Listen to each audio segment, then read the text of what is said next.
Around the World in 80 Days. Phileas Fogg was a noble and rich man living in London, the capital of England. He was the most important member of Reform Club, the most famous club in the city. He was a very meticulous and punctual. He had a French servant named Jean Passepartout. Phileas Fogg and his servant Passepartout were once again in the Reform Club. Phileas Fogg joined the conversation with his friends at the club about traveling the world in 80 days. And he made a bet saying he could do it. Mr. Stewart, a member of the club, said, in theory, it's impossible to travel the world in 80 days. But he encouraged Mr. Fogg to experience this adventure. And in excitement, he agreed to bet against Fogg. Fogg bet almost all of his fortune, saying, I'm gonna do this. Mr. Fogg said they would be boarding the train at 8:45 the next day. It was October 2nd, Wednesday.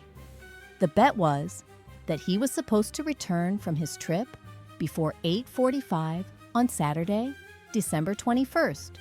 Mr. Fogg and the Passepartout left the club to prepare for the journey. The next day at 8 o'clock, the Passepartout had packed the clothes and suitcases of his master and him. Mr. Fogg and his servant Passepartout were ready for the big journey.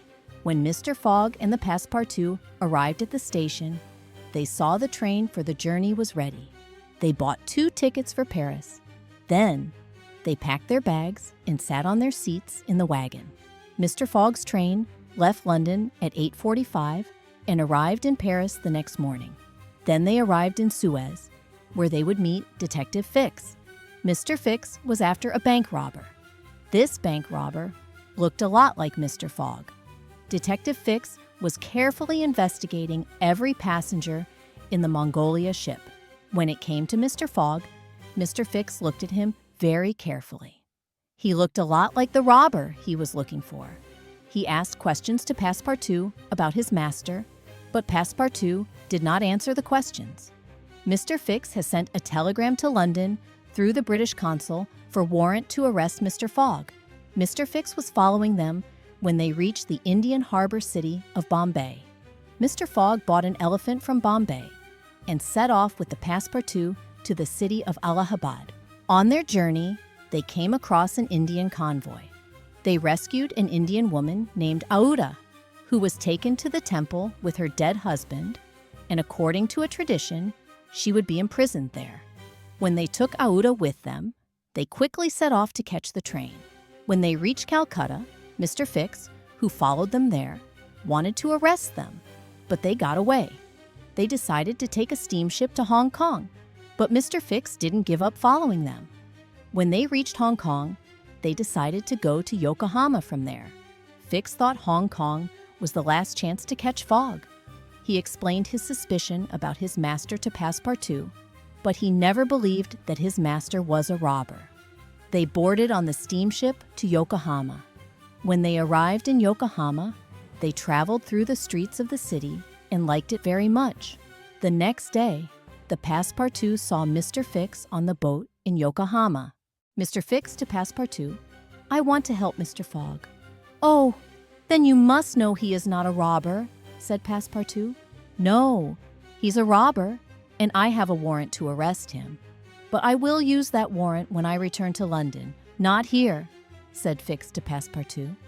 Mr. Fogg, Aouda, and Passepartout boarded on the ship to San Francisco. During the trip, Aouda showed great interest in Mr. Fogg, and Passepartout realized it. Mr. Fogg loved Aouda deeply, and Passepartout wanted this relationship to have a happy ending as soon as possible. They took the train from San Francisco to New York. When they arrived in New York, they found out that the ship to London had left the harbor. Fogg began to think different ways. He found a ship to Bordeaux. Meanwhile, Fix applied the arrest warrant and arrested Fogg. Soon after, he found out that the real robber had been captured in Edinburgh, and he released Fogg. Fogg got very angry about being delayed and punched Fix.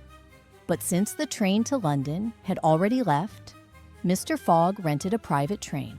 Promising prizes, he asked the machinist to leave as fast as he could, But the train faced all sorts of setback and delays, and when Fogg arrived in London, he thought, "I'm 5 minutes late." Fogg got to London 5 minutes late and lost the bet because he missed the train. Mr. Fogg apologized for bringing Aouda with him because he wouldn't be able to financially support her. Aouda opened her heart and expressed her feelings that she hid for a long time. Aouda told Mr. Fogg that she loved him and that she wanted to marry him. Mr. Fogg happily accepted this offer. Passepartout was very happy that this relationship had a beautiful ending. Mr. Fogg thought about his experiences with Passepartout and Aouda. In his journey, he had many good and bad memories. Meanwhile, the Passepartout learned that they had made a mistake for the dates and that they had actually arrived in London the day before, and told this to Mr. Fogg. Mr. Fogg immediately rushed to the Reform Club, where his friends were waiting for him. He was able to make it to the club before the time he had to arrive to win the bet. So Mr. Fogg's journey around the world was completed just in 80 days.